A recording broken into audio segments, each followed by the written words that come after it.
विधायक साहब सुनने में आया 2 दिन से पत्रकार साथियों को धमकियां भी दे रहे हैं, नोटिस भी भेज रहे हैं।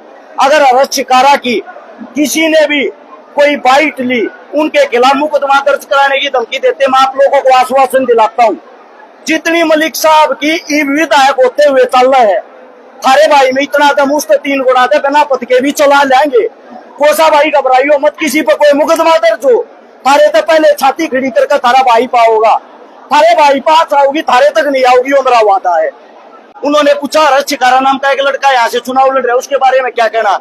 मलिक साहब ने हंस के ताली मारते हुए ये कहा, कौन है ये अरेस्ट शिकारा, जानता कौन है? ये मलिक साहब का जवाब है।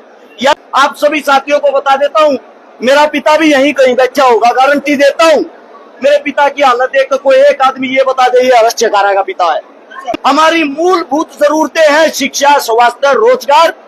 उसके बाद आती है स्पोर्ट्स पर्सन, खेल को बचाओ, खेलों वाले जितने खिलाड़ी हैं उनको बचाओ, उनके लिए मुख्य फोकस रहेगा। उसके बाद ग्रामीण जो जितनी भी गांव की समस्याएं हैं, गांव का दौरा करेंगे, गांव के आदमियों के पास जाएंगे, एक पेपर पे सभी गांव की समस्याएं लिखी हुई होंगी। जिस दिन चुनाव जीतेंगे, चुनाव जीतने के बाद जो धन्यवादी दौरा होता है, उस दौरे के अंदर ही उस गांव की जितनी समस्याएं होंगी, गिनती के 1 महीने के अंदर हर गांव की समस्या को मिटा दिया जाएगा, हर गांव की समस्या का समाधान कर दिया जाएगा। बिना किसी पद, बिना किसी पावर के कर दिए हैं। आप बता दो, मलिक साहब की कोठी के बिल्कुल बराबर में एक लड़की की शादी करवाई, मलिक साहब के पास गए, हाथ जोड़ के मना कर दिया, ये काम मैं ना करे यारू, वो छोड़ा करे यार, छकारा का नंबर ले जाओ। जब साथिया छकारा करवा हुए है तो मलिक साहब वोट किस मारे में हो?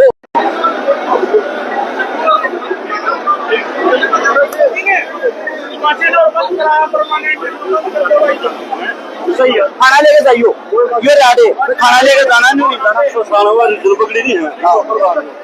प्रधान जी, खाना लेके जाना है, आशीर्वाद दो सारा खराब के, खाना लेके जाइयो।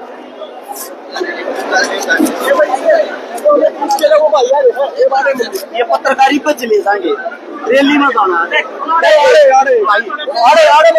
आराम से आमिर से एक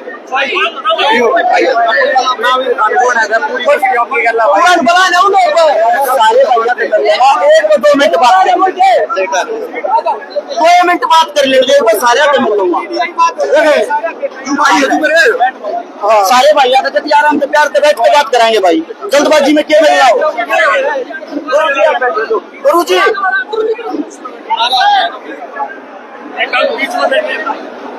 बोले थोड़ा व्यवस्था बनवाओ भाई।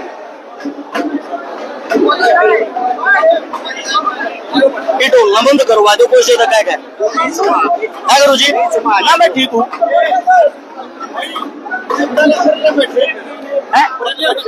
वो माहौल बनवा दियो भाई, भीड़ के कारण रोड जाम नहीं होना चाहिए, ठीक है, जरूरी है।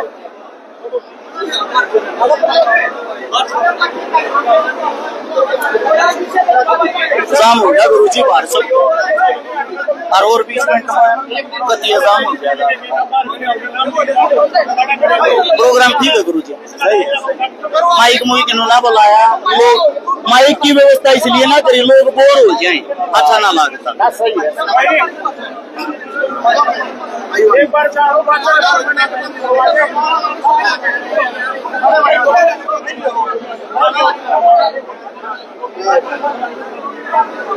भाई एक बार ना राम राम भाई साहब, एक बार ना पीछे चले, पहले बाहर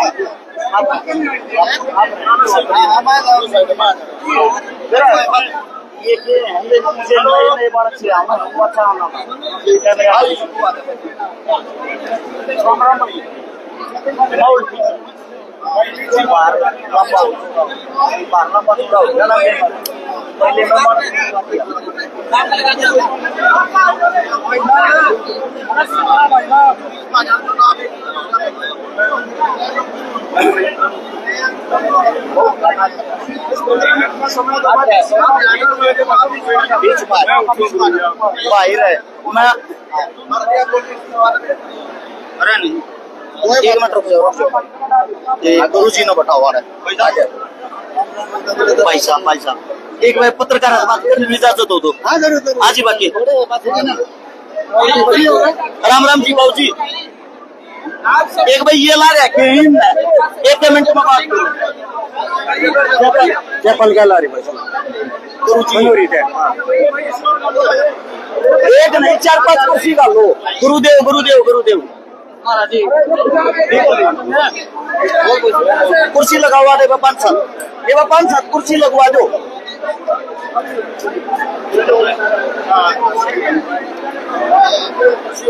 ये 5-7 कुर्सी लो महाराजा की जरूरी है। गुरु जी की कुर्सी लगवा दो। यो अपना ही मानस सही हो।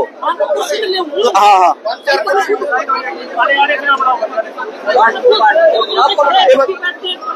गुरुआ ने बैठ लेने आप आ रहा गुरु जी तो एक मिनट में गुरुदेव गुरु जी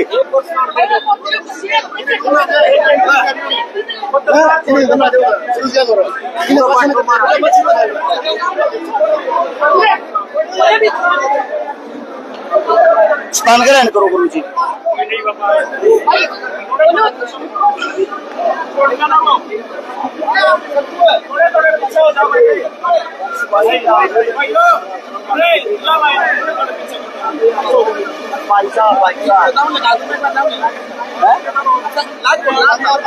भाई भाई भाई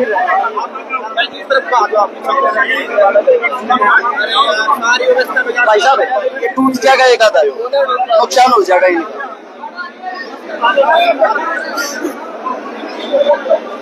राम राम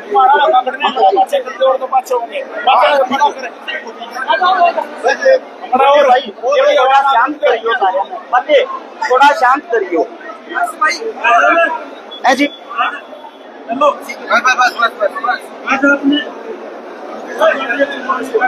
बाबू जी आवाज नहीं पहुंचती थोड़ा तेज बोल लो या आप बीच में आ जाओ।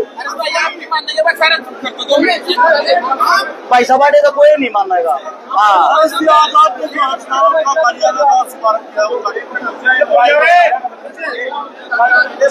भाई साहब राम राम अनीश आ जाना डे आ जान भाई अनीश भाई राम राम जी प्रधान भाई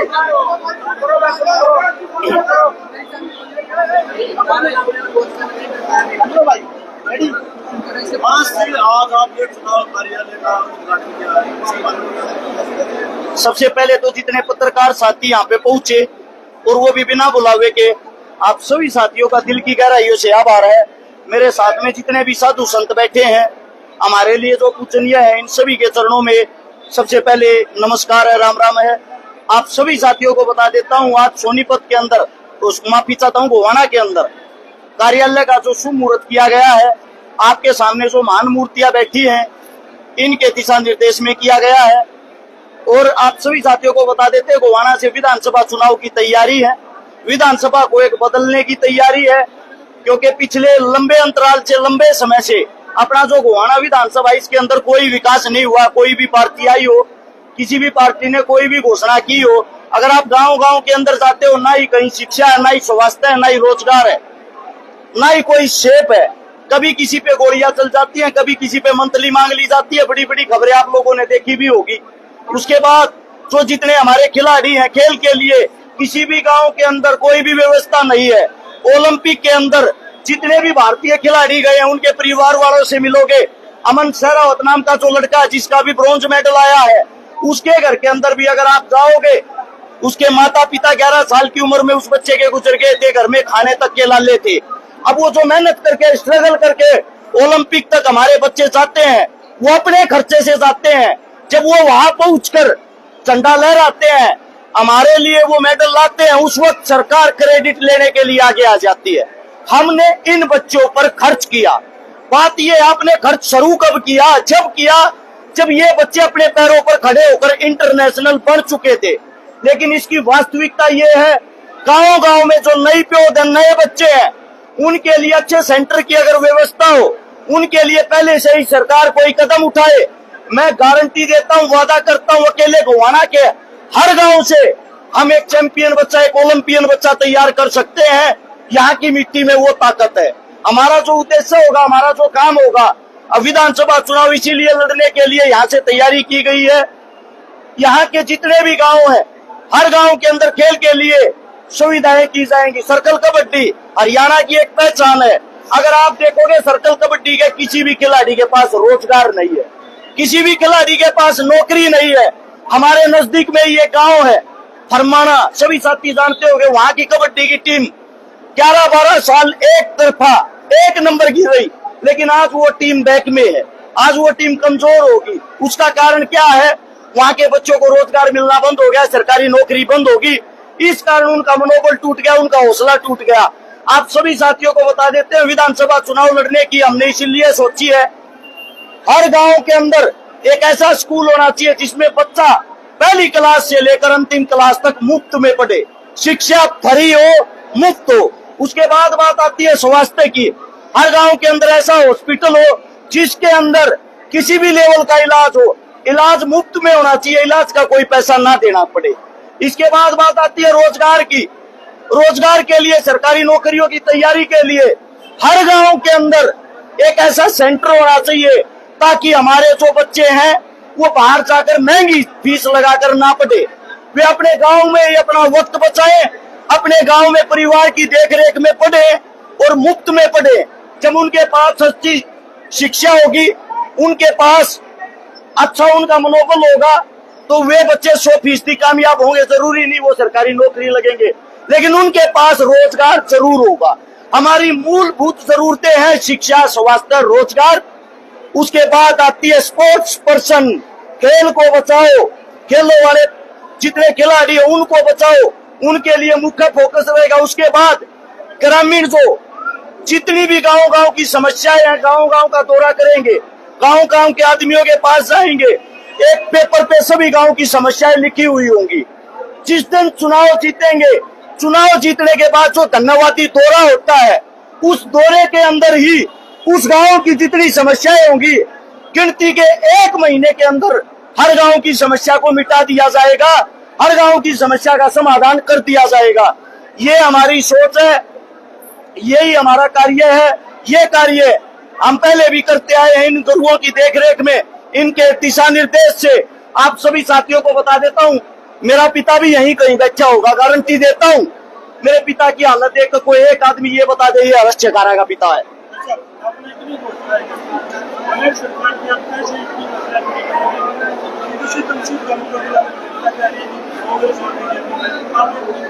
पहली चीज तो ये होती है, पत्रकार होता है, हम इसीलिए आज तक पीछे रहे हैं। हमारा पीछे रहने का कार्य ही ये रहा है, हम अपने माइंड में गेम बना लेते हैं कि हम वोट या तो कांग्रेस को देंगे या बीजेपी को देंगे। मेरा आप सबसे मानना क्या, किसी गरीब का, दलित का, मजदूर का, जवान का, किसान का कोई भी बेटा आगे नहीं बढ़ेगा। इसका मतलब तो ये हो गया, ये पार्टियां जिनको लेके आएंगी, अब ये लेके आ जाती हैं बलात्कारी को, ठग डाकू लुटेरे को, इसका मतलब तो आप उनको वोट दोगे, पार्टी देखोगे। पूरे हरियाणा से मेरी पर्सनली हाथ जोड़ के विनती है, पार्टी देखकर नहीं, चेहरा देखकर वोट दे, वो चाहे किसी भी पार्टी का अच्छा इंसान हो। जब किसी भी पार्टी का आदमी विधानसभा के अंदर पक्ष के रूप में या विपक्ष के रूप में बैठेगा, वो कम से कम आपके लिए लड़े तो गा, उसके अंदर जो अच्छाइयां वो आपका कार्य तो करेंगी। और आप कह रहे हो बगैर पार्टी के इतनी घोषणाएं कैसे कर दी? भाई साहब, सबसे पहली बात तो बगैर पार्टी के कैसे कह सकते हो आप, क्योंकि ये हल्का, ये जनता जनार्दन बदलाव चाहती है। ये अभी जो यहाँ पे इतनी हमारा भाईचारे की जो एक तरीत और क्या इकट्ठा और क्या है, आदमी रैलियों में जितने आदमी बुलाते हैं, इतने हमारे कार्यालय के शुभ मुहूर्त पर बिना बुलाए प्यार प्रेम और भाईचारे में आए हुए हैं। तो पार्टी की चिंता ना करो, जो चुनाव होगा, जो भी जनता जनार्दन चाहेगी, जहां से टिकट दिलवाएगी, वो इनका आदेश होगा गुरुओं का, उसी आदेश को फॉलो करना हमारा कार्य है।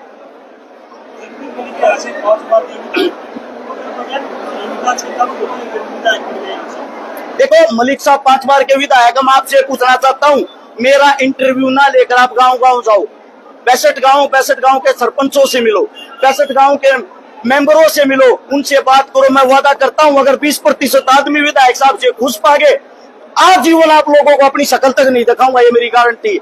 हर गांव के अंदर विधायक साहब ने 4 आदमी छोड़ रखे हैं, वही 4 आदमी उनके पक्के हैं। 28 साल का कार्यकाल हो लिया राजनीति में उनका राज करते हुए। 28 साल से वही 4 आदमी, यानी कि 62 गुणा में 4, लगभग मान के चलो 250 आदमी गोवाना हल्के की हर बार की जीत और हार को तय करते हैं। 250 आदमी काम को तय करते हैं। अगर 5वां आदमी विधायक सरपंच बन जाता, गांव का सरपंच की भी नहीं चलती, क्योंकि पहले विधायक साहब से वे 4 आदमी परमिशन लेते। इसका मतलब तो ये हो गया, गांव के किसी गरीब को, मजदूर को, किसी दलित को अगर जरूरत पड़ेगी, पहले तो उन 4 आदमियों के सामने हाथ छोड़ो, फिर विधायक साहब से मिलने की परमिशन लो, फिर विधायक साहब के सामने हाथ छोड़ो। मलिक साहब के, विधायक साहब के हालात ऐसे हैं, गारंटी देता हूं गौशाला में बेटी के कन्यादान के लिए कहीं बुला लेना, पहली बात तो आएगा नहीं। अगर चुनाव नजदीक है, अब बुलाओगे 100% आऊगा। जेब में 1100 रुपया तो बतियास्ती की दिए नहीं है। मैं आप सबसे पूछना चाहता हूँ, मेरे को ये बता देना, 1100 रुपए में कौन सी शादी होती है? किस बेटी का कैसा हालात है? एक विधायक होने के बाद लगातार 5 बार का, और फिर भी 1100 रुपए गौशाला में देता है। 100 रुपए, मात्र 100 रुपए। ये है अपने विधायक साहब। अरस चिकारा को गोवाना की जनता अपना विधायक क्यों चुने? अरस चिकारा को गोवाना की जनता अपना विधायक ना चुने।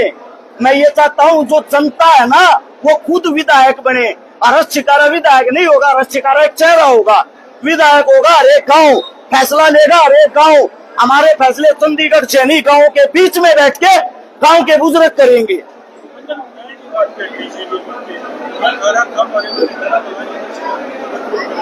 क्या बोल रहे हो साहब?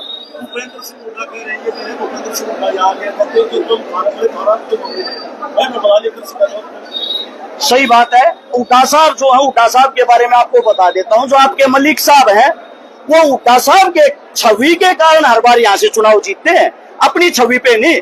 उटा साहब का जो कहना है, तो इसका मतलब जगबीर मलिक साहब ने उटा साहब पे अपने काम करवाए हैं, हल्के के नहीं।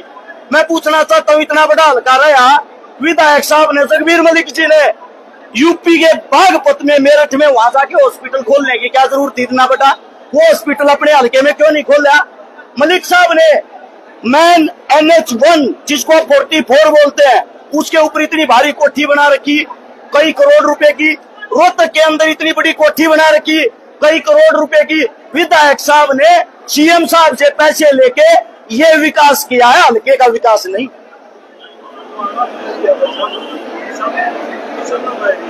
बीजेपी सरकार ने किसानों के नेता की घोषणा की है,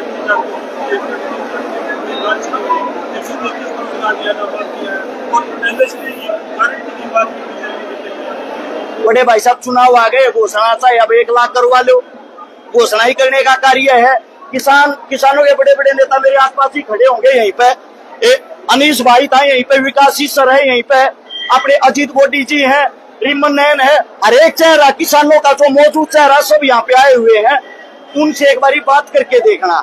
जब उनकी सारी समस्याएं मान ली गई है, सुलझा दी गई है, वो आज भी प्रोटेस्ट कर रहे हैं, कल भी प्रोटेस्ट कर रहे हैं। डेली प्रोटेस्ट किस चीज का चलता है? सभी साथियों को ये पता है, ये सिर्फ चुनावी घोषणाएं हैं, चुनाव तक चलेंगी, चुनाव के बाद नहीं। अगले महीने से जैसे ही आचार संहिता लग जाएगी, सरकार हाथ उठा देगी। हम आप लोगों की मांग मानने को तैयार हैं, लेकिन सरकार बनने दो जब।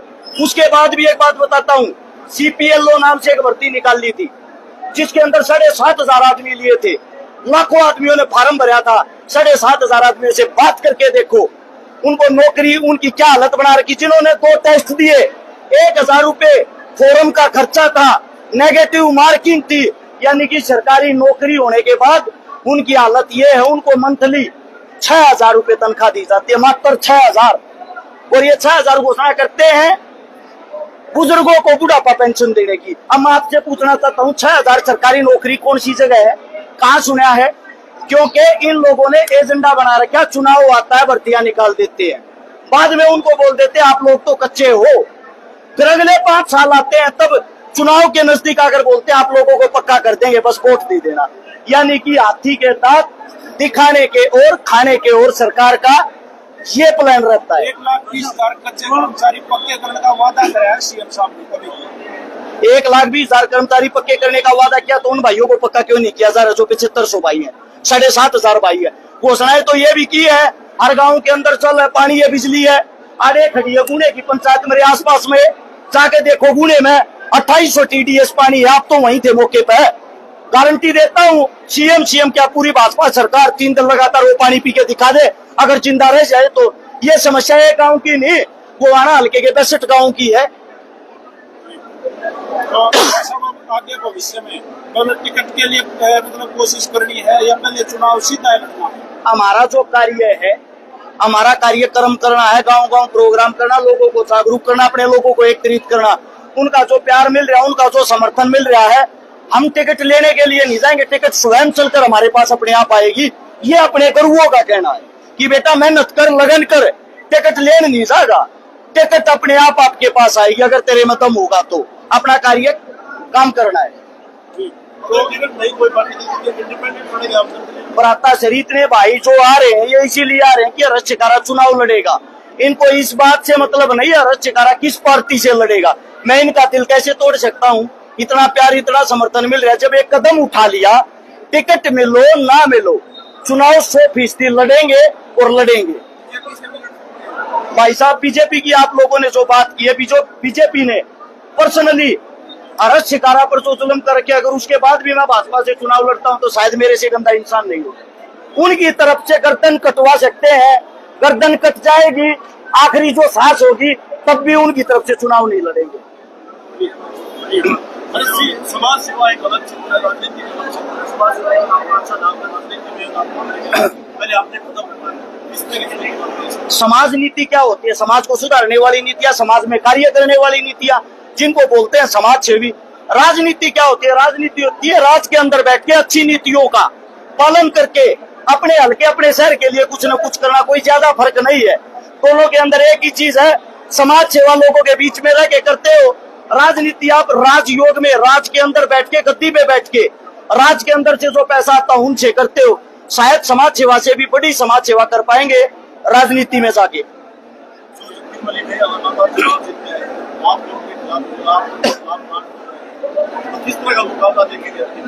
मलिक साहब से हमारा कोई मुकाबला नहीं है। मलिक साहब को मैं तो मानता भी नहीं कहीं मुकाबला होगा।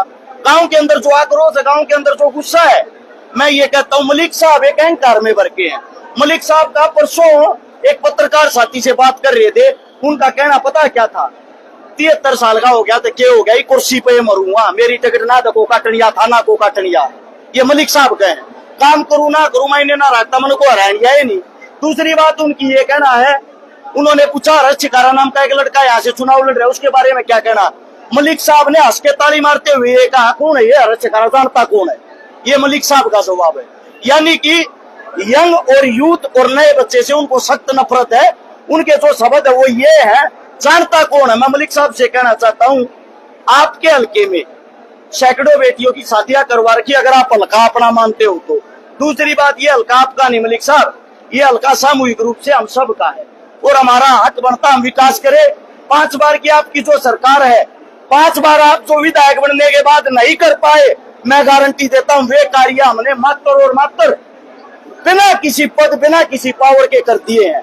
आप बता दो, मलिक साहब की कोठी के बिल्कुल बराबर में एक लड़की की शादी करवाई, मलिक साहब के पास गए, हाथ जोड़ के मना कर दिया, ये काम मैं ना कर यारू, वो छोड़ा कर यार, छकारा का नंबर ले जाओ।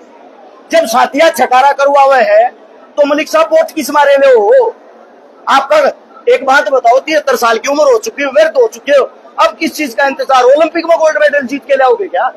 आयु हो चुकी है आपका, तो बड़पन ये है, आप अपने पद को इस्तीफा देके किसी यंग बच्चे को आशीर्वाद देके आगे बढ़ाओ।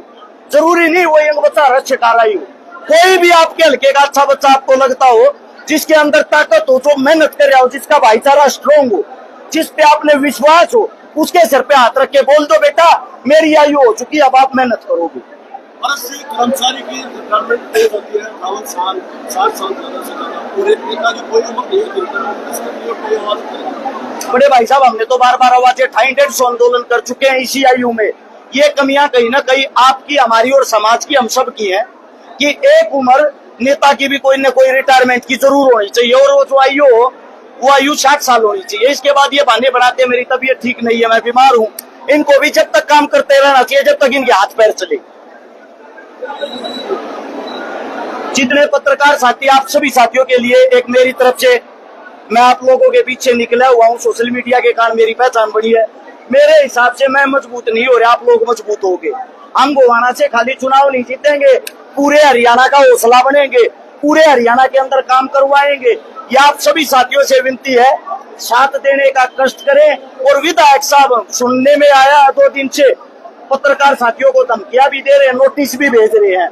अगर अरेस्ट शिकारा की किसी ने भी कोई बाइट ली, उनके खिलाफ मुकदमा दर्ज कराने की धमकी देते। मैं आप लोगों को आश्वासन दिलाता हूँ, जितनी मलिक साहब की विधायक होते हुए चल रहे हैं, थारे भाई में इतना दम उसको 3 गुना थे, बिना पद के भी चला लेंगे।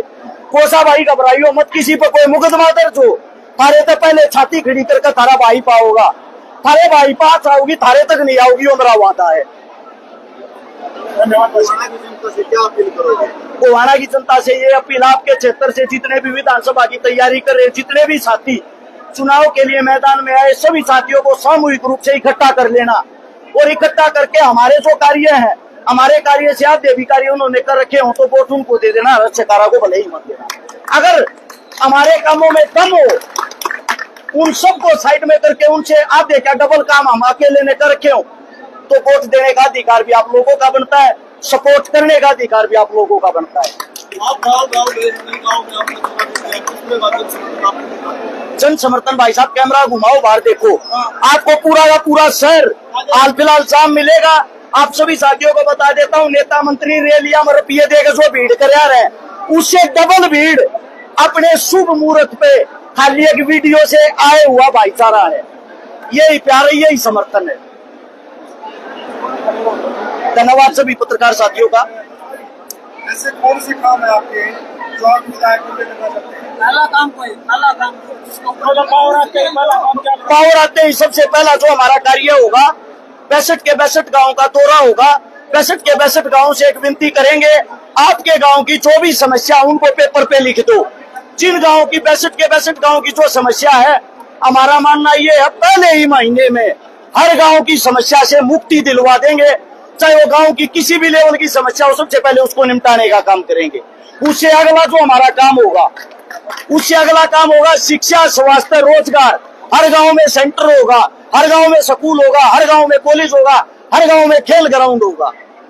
भाई बेटियां जब स्कूल में कॉलेज में जाती है, समस्या बहुत है, पुलिस प्रशासन नहीं करता, उनके लिए क्या मुख्य काम रहेगा आपका?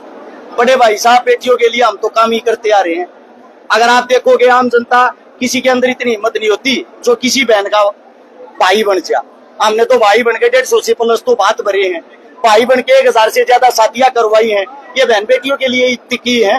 बहन बेटियों के लिए अलग से व्यवस्था ये होंगी, जो भी शिक्षा दीक्षा, जिस प्रकार का जो स्पोर्ट्स पर्सन है या किसी एकेडमी से जुड़ा हुआ है, उनके लिए एक अलग से व्यवस्था होगी, ताकि बहन बेटियों की व्यवस्था गांव के गांव में हो। इसीलिए तो मैं बोल रहा हूँ, गांव गांव स्कूल हो, गांव गांव कॉलेज हो, गांव गांव यूनिवर्सिटी हो, है तो अब भी, लेकिन उनमें शिक्षा मुफ्त नहीं है। अपना किसी भी गांव के स्कूल में, हॉस्पिटल में कोई रुपया नहीं लागने देंगे किसी भी गरीब बालक का। जो भी पढ़ाई होगी, पहली क्लास से लेकर लास्ट टीचर PhD करियो, फ्री होगी, मुफ्त होगी। किसी की जेब पे 1 रुपया नहीं लागने देंगे।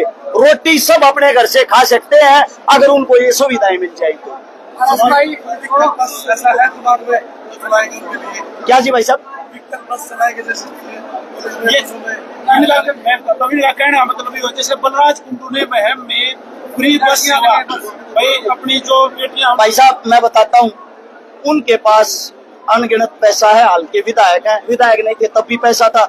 मैं खुद एक मजदूर का बेटा हूँ, शायद मैं वो फिलहाल तो नहीं कर सकता, और बनने के बाद शायद मैं बेटियों को बस में बैठ के जाने भी नहीं दूंगा। जब गांव में ही सारी सुविधाएं दे दूंगा, क्यों जाएंगी वो बाहर?